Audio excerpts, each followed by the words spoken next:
Muy buenas tardes, bienvenidos nuevamente a una emisión más del Espacio de Cultura del Agua. Mi nombre es Merari y es muy grato poder estar con ustedes en este horario de las 4 de la tarde. Y pues nuevamente le damos la más cordial bienvenida al biólogo, al director de Medio Ambiente, Rubén López Cano. Nos es grato tenerlo entre nosotros. Bienvenido, biólogo. Gracias. Hoy tenemos un tema también de suma importancia. Iniciaremos un poquito con el tema que es la huella hídrica y después concluiremos con el proceso de cómo generar composta. Pero bueno, ustedes conforme vayamos desarrollando el tema van a ver qué importancia es cerrar algunos ciclos en cuestión de los productos o servicios que se generan a través de esta huella hídrica. No sé si el biólogo ha escuchado esta frase de huella hídrica y a lo mejor ustedes también o hayan ya leído algo referente a esto, y es más allá que son los parámetros que se generan para conocer el volumen de agua dulce que se usa para generar un bien o un servicio. Todo lo que tenemos aquí, que ya fue usado, que son parte de los vegetales, tuvo un proceso previo en nuestra mesa y antes de, pues bueno, fue una producción, frutas, verduras, carne y huevo. Entonces, eso es parte de lo que significa la huella hídrica, es la cantidad de agua dulce utilizada para estos bienes. Yo traigo algunos ejemplos de lo que normalmente nosotros consumimos y solo es por generar como referencia un huevo o una pieza de huevo requiere de 200 litros de agua, pues para que nosotros lo tengamos ya listo. Nosotros tenemos más de un huevo o una pieza de huevo en casa. Imagínense cuánto se necesitó pues para producir 1 kilo, nada más es la referencia es de 1, ¿no? Este es otro ejemplo, dice para nosotros poder producir 50 gramos de maíz, 500 gramos de maíz requerimos de 450 litros de agua. Es muchísima agua la que se requiere para poder generar la satisfacción de estos servicios que nosotros tenemos disponibles. Y este último que traigo es para poder generar 1 litro de leche, necesitamos 1000 litros de agua. ¿Por qué traemos hoy al biólogo con nosotros? Porque, bueno, nos da mucho gusto que a través de estos procesos, y conozcan ustedes estos datos referente a la huella hídrica, la cantidad de agua, pues nos hace ser más consciente de lo que consumimos y a dónde podemos generar todo lo que consumimos. Parte de ello lo podemos reutilizar, reciclar, y esto es lo que hoy el biólogo nos va a compartir. ¿De qué forma nosotros podemos recuperar un poquito esta parte orgánica y regresarla a la tierra, y no solo como basura, sino como un nutriente? Eso es lo más interesante. Y bueno, es importante también cerrar círculos. Aquí es donde se cierra. Nosotros se produce un producto y llega a nuestra mesa, se desecha y lo cerramos aquí, precisamente cuando es integrado nuevamente a la tierra. ¿Qué nos puede referir, biólogo, referente a qué importante es poder cerrar estos círculos referente a los productos que nosotros consumimos? Bien, nada más antes me gustaría cerrar el primer círculo que abriste, que es el de la huella hídrica, comentando muy brevemente que, como ya lo dijo Merari, es el consumo de agua que se requiere para elaborar cualquier tipo de producto. Y aquí entonces lo que resulta es de que tenemos que ser más racionales en el uso del agua para poder tener justamente ese recurso disponible. Y ya hablábamos la otra vez de la captación del agua de lluvia, por ejemplo, ¿sí? Y eso muchas veces da lugar a que vean lo que decías de 1 litro de leche, es necesario tener 1000 litros de agua para ver todo el proceso, no solamente industrial de la leche, sino tal vez hasta considerar que hay un ganado que necesita alimentarse, etcétera. Entonces, aquí yo quisiera cerrar este tema simplemente diciendo que en la medida en que seamos más cuidadosos con el uso del agua en casa o en nuestras actividades económicas o en nuestro propio trabajo, podríamos pensar en tener una menor huella hídrica. Y esto nos ayudaría a tener un ciclo del agua mucho más completo. Bien, voy al tema que comentabas, Merari. Generalmente en casa nosotros podemos consumir N productos, ya sea para fines de alimentación, para fines de limpieza, para fines de vestido, de cualquier tipo de uso que quisiéramos darle en casa. Y estos productos que consumimos hay que dividirlos en orgánicos y en inorgánicos. Así es. Los inorgánicos, muchos de ellos son viables, son posibles de que puedan tener un reciclaje, una reindustrialización, un reuso, y de esa manera darle todavía una mayor vida, prolongar un poco más la vida de estos productos. Decíamos que unos son los inorgánicos y otros son los orgánicos. El día de hoy hablaremos justamente de los orgánicos, como ya se adelantaba. ¿Y qué son los orgánicos? Todo producto vegetal o animal que pudiéramos estar consumiendo en casa y que cuando ya en la preparación de estos alimentos, pues vamos a desechar cáscaras, por ejemplo, si nos freímos un huevo, vamos a desechar el cascarón, si nos comimos un pollo, vamos a desechar los huesos, y así sucesivamente. Entonces, todos estos materiales orgánicos son viables de entrar a este ciclo de reintroducción o de reincorporación a la naturaleza para que puedan servir para fines de producción de alimento nuevamente.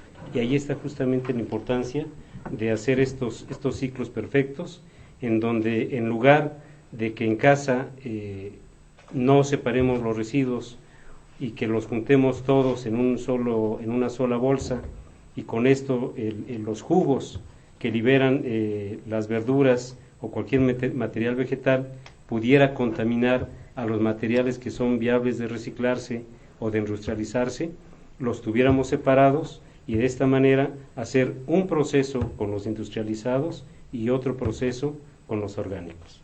¿Qué tan importante, biólogo, cree que nosotros involucremos, ahorita que estamos en casa todos, involucremos a la familia haciendo esta separación y que ellos vean la importancia de que, bueno, en casa pudiéramos hacer composta? Y esto es importante porque, pues bueno, ustedes se van a hacer testigos de que no genera malos olores, no genera bichos, no genera mosquitos, nada de eso.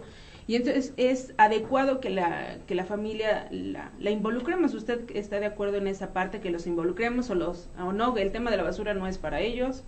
Involucremos a los pequeños en casa. ¿Usted qué recomienda?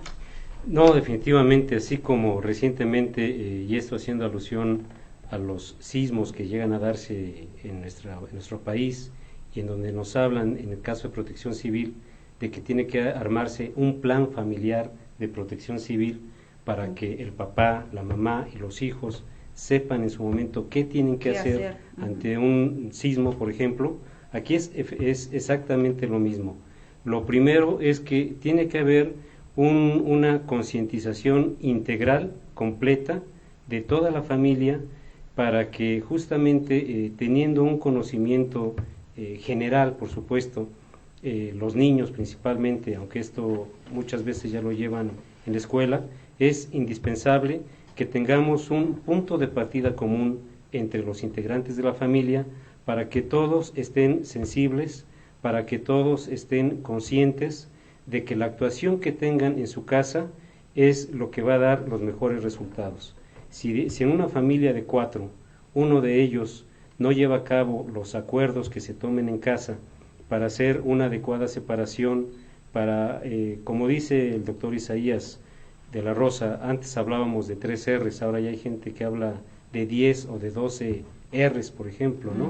Yo creo que si nos vamos a las básicas de reduce, reutiliza y recicla, lo que se busca es que cada familia genere mucho menos residuos, que nuestra tasa de generación, que puede ser en este momento de poco más de alrededor de 1.200 gramos de residuos por día, por persona en Metepec, pudiéramos reducirla lo más posible.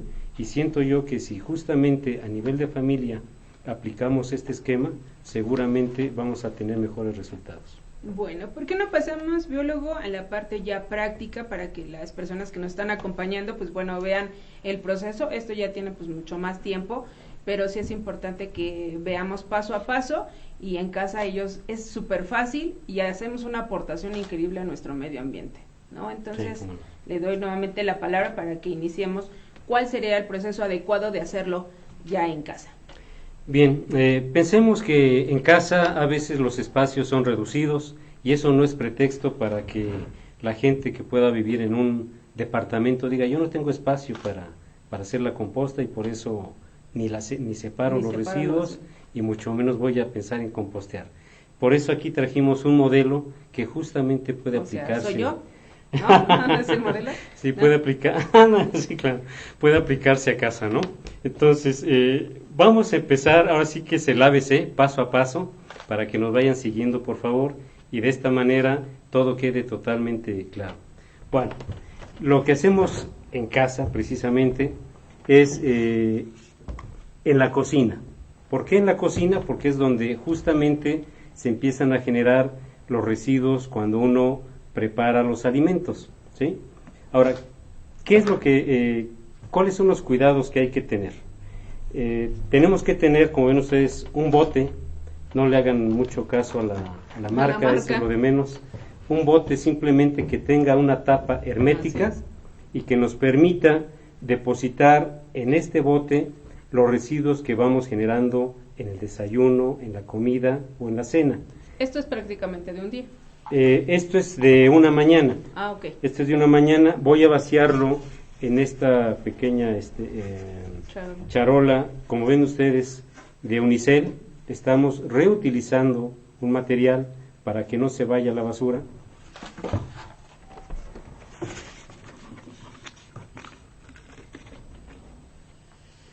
Y al vaciarlo podemos ver qué es lo que contiene.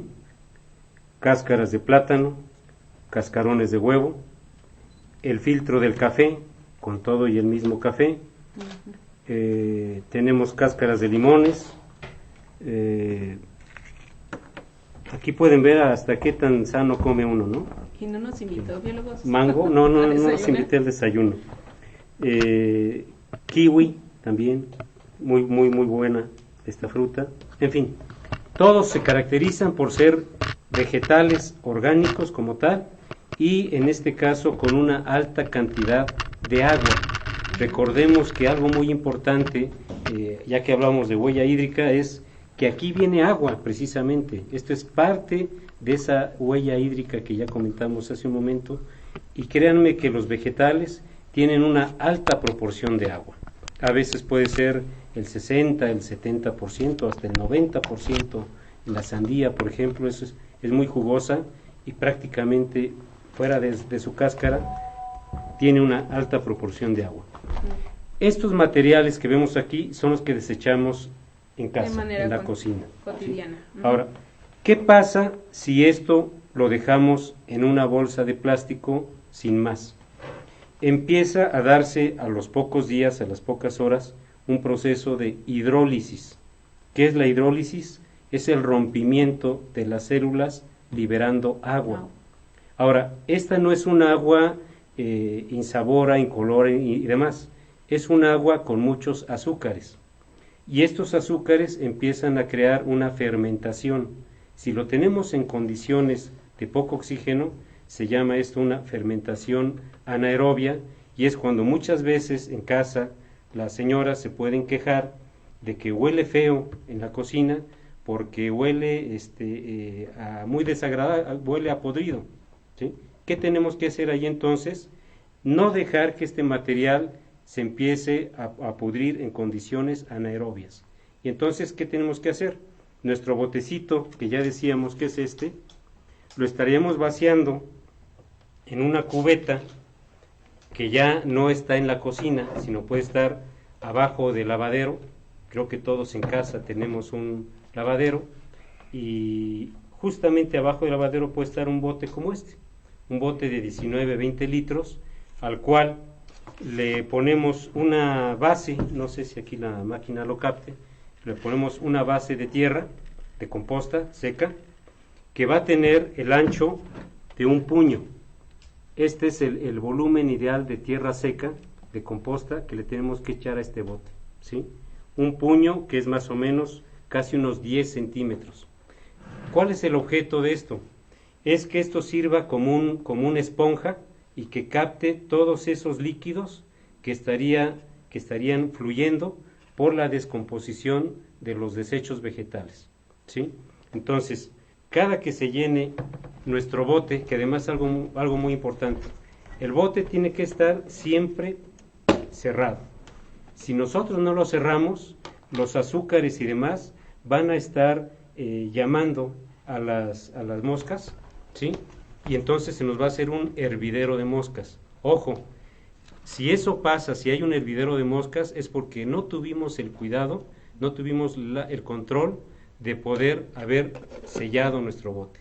Así como se llena este bote pequeño, también, así como se tapa, también lo tendríamos que tapar para que haya 0 moscas en el proceso. Vamos a simular en esta pecera lo que estaría pasando en este bote cuando vaciamos día con día los desechos orgánicos. Ok, esta será nuestra capa ya de composta, más o menos la altura de un puño, y empezamos a vertir lo que es nuestros residuos. Bueno, con la mano. Claro. Sí, son frescos, entonces no hay problema. No fue de hoy en la mañana, aunque no nos invita. Sí. Y bueno, pues ya que empezaste, Mirari, ¿por qué no de una vez tomas la composta seca y se la espolvoreas con la mano para cubrir la superficie? Solamente la superficie, para justamente evitar que por un lado haya superficies húmedas donde se puedan posar las moscas y dejar sus huevos y que eso después se convierta en un hervidero. Yo percibo algo, biólogo, la composta que estoy vertiendo está seca totalmente, o sea, no hay humedad para que entonces, como usted dice, se vayan los jugos filtrándose en la composta. Los absorba, efectivamente. Y el otro punto de agregar la composta en esta cubeta que le estamos simulando ahora en la pecera, es de que esta misma composta empiece a trabajar a través de su contenido de bacterias, de hongos y de microartrópodos, la materia orgánica que tenemos aquí y empieza a consumirla, a biodegradarla, a compostearla. Esto es vital para que cuando llenemos nuestro bote, ¿sí?, empiece el composteo aquí mismo. Ahora, aquí, si me permites, haría una aclaración. Tenemos varias formas de hacer compostas. Hay compostas bacterianas, donde fundamentalmente lo que interviene son bacterias, y hay compostas donde utilizamos uno de los elementos más importantes de la vida, que Aristóteles en su momento ya le daba la importancia, y que Darwin también lo hizo después, y que es la lombriz, ¿sí? Entonces, sea una composta bacteriana, o sea, como lo vamos a ver al rato, una composta de lombriz que traemos aquí. Se le llama comúnmente lombricomposta, vermicomposta, ¿sí? De las compostas bacterianas podemos hablar de 2 sistemas, aerobios o anaerobios, ¿sí? Aerobios en presencia de oxígeno, anaerobios donde no hay presencia de oxígeno. Cuando es en ausencia de oxígeno, generamos gases de metano, gases de ácido sulfídrico, que también le llaman el gas de los pantanos, y que es cuando huele medio feo y la gente se aleja de ellos, ¿sí? De las compostas aerobias podemos hacerlas superficiales, quiere decir que sobre la tierra yo voy haciendo mi montículo hacia arriba y lo cubro con un plástico, ¿sí? O las podemos hacer subterráneas, que esto es hacer una fosa y enterrarlas, y ahí también se empieza a dar el proceso. Esto ya depende de los espacios que tengamos en casa, ¿no?, disponibles para esto. Efectivamente. Ok, después de que entonces, ¿cuál es el tiempo estimado, biólogo, para que realmente los nutrientes se integren perfectamente a la tierra? Cuando nosotros utilizamos en este proceso de composteo, en el bote primero y después ya les diré en qué otro lugar, ¿sí?, simplemente la composta tal cual, que va enriquecida, puede ser que en un promedio de 2 meses ya tengamos composteado totalmente el material. Siempre nos van a quedar los productos más resistentes, como cuáles, los huesos y los cascarones, ¿sí? Las semillas, por ejemplo, de aguacate, ¿sí? Es una semilla muy durable. Por aquí creo había, bueno, esta está fresca, El desayuno de antier. Sí, la semilla de, por ejemplo, de mango es mucho más fácil de compostear que la semilla de aguacate, por dar extremos muy contrastantes. Okay. ¿No? Esa composta ya está lista para los espacios que son reducidos y que muchos amigos a lo mejor viven en un departamento. ¿Esa la pueden utilizar dónde? Bueno, obviamente quiero decirles que para compostear totalmente los residuos en un departamento no sería suficiente un bote. A lo mejor necesitamos de 2 o 3 botes y hacerlo, remover, digamos que cuando ya se nos llene el primer bote, a la vuelta de 15 días, darle una remoción, una volteada, para que pueda compostearse totalmente. ¿Sí? ¿Para qué se puede usar? Justamente para la producción orgánica de alimentos. ¿Sí? La podemos usar, como ya vimos también un programa del DIF, que pasó recientemente, en donde ya sea en cajas, en cajones de madera como tal, o en mismas botellas de PET, como en una casa, en un departamento, podemos hacer nuestro cultivo orgánico. ¿Sí? O bien, si tenemos algo de milpa o un huerto en casa, podemos nutrir a este huerto en casa con la materia orgánica composteada.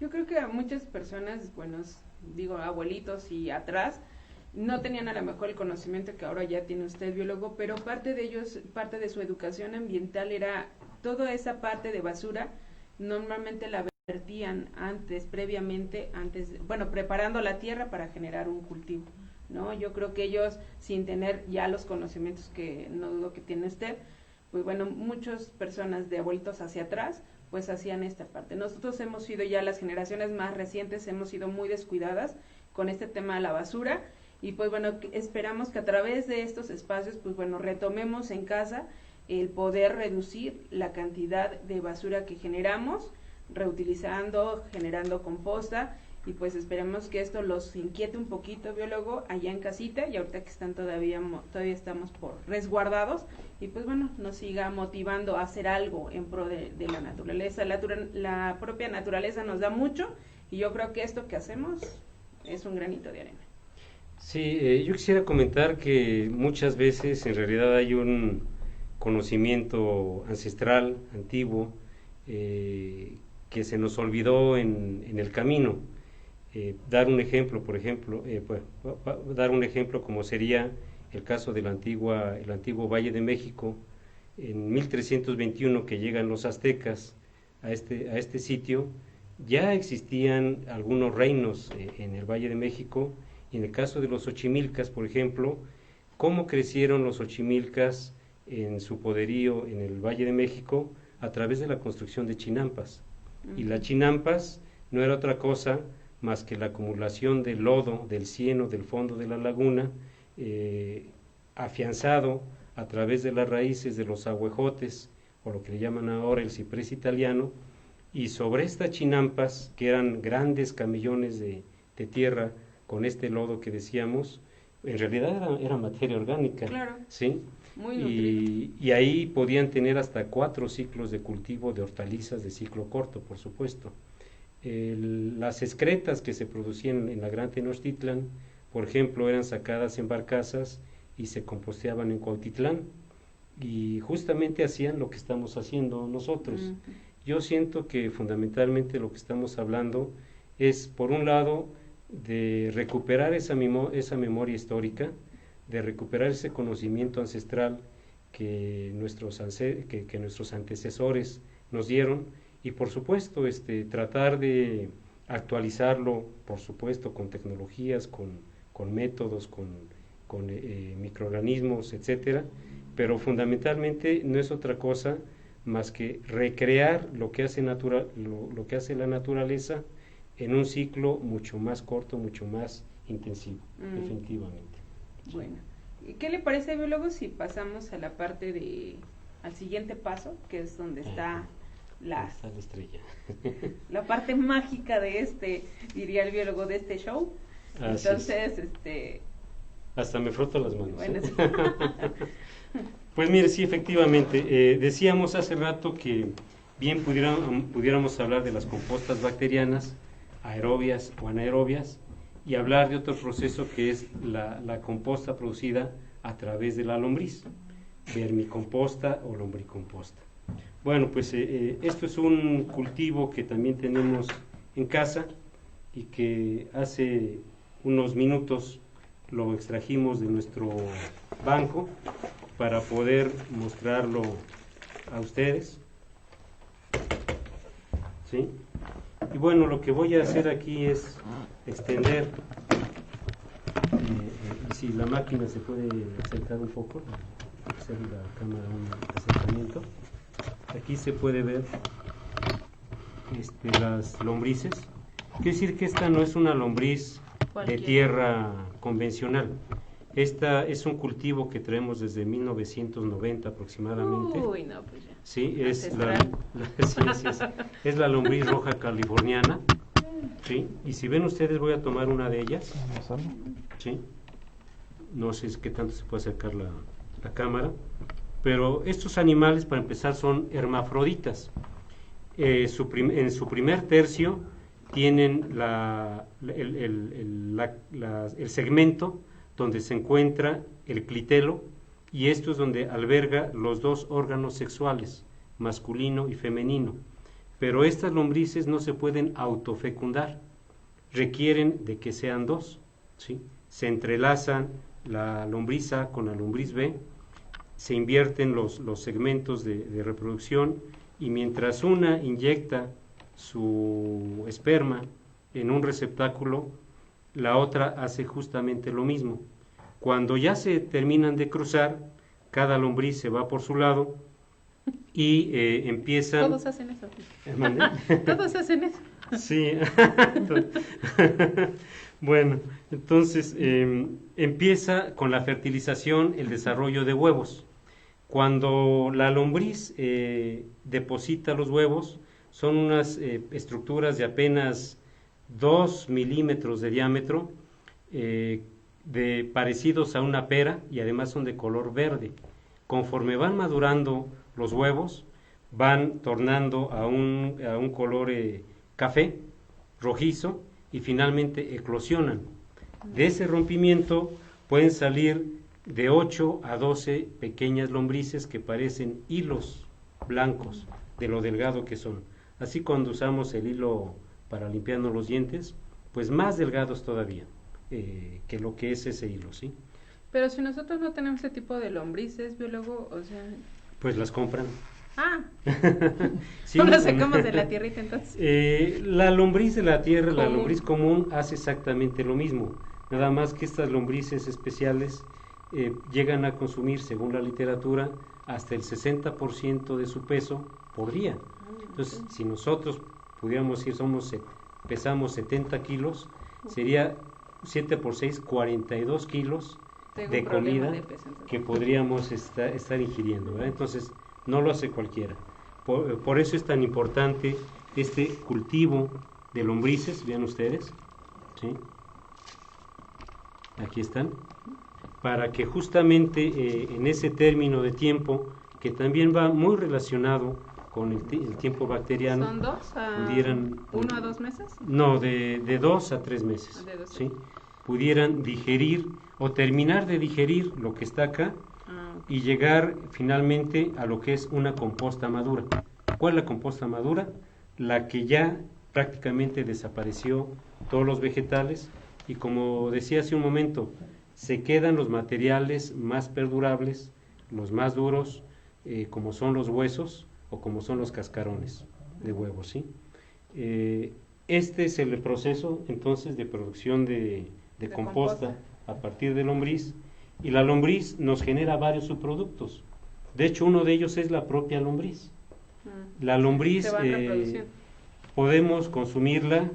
Ya se venden cápsulas de lombriz, por ejemplo, con una alta cantidad de proteína.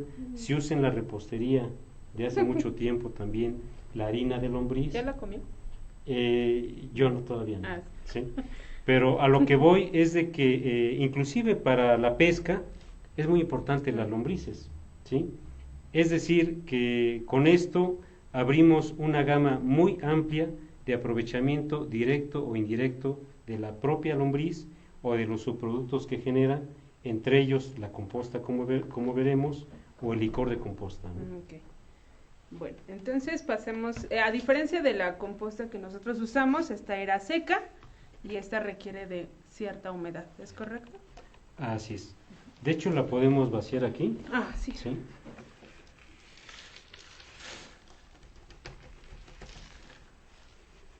Aquí se puede ver el color, por ejemplo, que tiene, es un color oscuro. De hecho te invito a olerla. Huele a tierra fresca, huele a tierra fresca, a tierra de monte. Es una nostalgia poder oler esta tierra. Nos lleva a paisajes de bosque, a paisajes umbríos, como es el mismo Nevado de Toluca, ¿sí?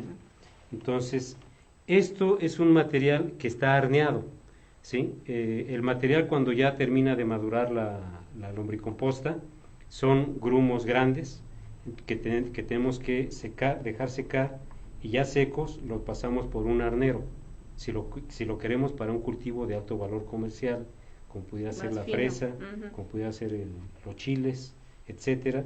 Se requiere de ese cernido, y como ven ustedes, la textura es muy suave, muy fresca, ¿sí? Muy franca, y esto tiene los nutrientes disponibles para el cultivo, ¿sí? Esta es la gran riqueza de la vermicomposta. ¿Y cómo llegamos a esto, biólogo? Bueno, esto decíamos es licor de lombriz. ¿De la producción alguien quiere probarlo? Sí, así es. No es otra cosa más que un lixiviado. Cuando el lixiviado de la lombriz, que es el agua que escurre a través de la pila donde tenemos el cultivo de lombriz, lleva muchos nutrientes solubles. Mientras está el proceso en desarrollo, obviamente que no tenemos un licor totalmente maduro, ¿sí? Sino ya hasta que tenemos la composta totalmente elaborada. Entonces es dependiendo de las dimensiones, porque inclusive hay granjas de lombrices, ¿no? Okay. Así como los chinos ya están haciendo granjas de cucarachas, en México hay granjas de lombrices. Sí, hizo el COVID que no haga. ¿Verdad? Pues efectivamente. Entonces, todo ese licor, toda esa agua que va escurriendo y va extrayendo los nutrientes solubles de la composta, son los que se captan en una estructura que bien puede ser un tanque, una cisterna o una cubeta, si hablamos de dimensiones menores. De hecho, en el DIF también tienen este cultivo de lombriz, tienen su camellón y tienen en el fondo un espacio donde pueden colectar el licor de lombriz, ¿no? Okay. Ahora, ¿cuál es la importancia del licor de lombriz? Tiene dos fines, según se quiera. Si es concentrado, puede servir hasta como un insecticida, por ejemplo, ¿sí? Tal cual. Algo más noble para los cultivos. Así es, porque es orgánico también. Exacto. Y si lo diluimos, se convierte en un excelente abono foliar. O sea, no es necesario aplicarlo a la tierra, sino lo aplicamos directamente al follaje, ya sea cuando está en floración los frutales, o cuando ya vienen en un desarrollo incipiente los frutos, las frutas, aplicar foliarmente esto para darle un mayor vigor y una mayor resistencia a estas estructuras, y con esto tener una productividad en la huerta mucho más alta. También lo podemos aplicar al huerto de hortalizas como tal, en sus etapas iniciales de desarrollo. Ok, pues bueno, como ven los que están en casita, yo creo que esta es una de las actividades, como lo reiteramos, donde podemos seguir involucrando a nuestra familia.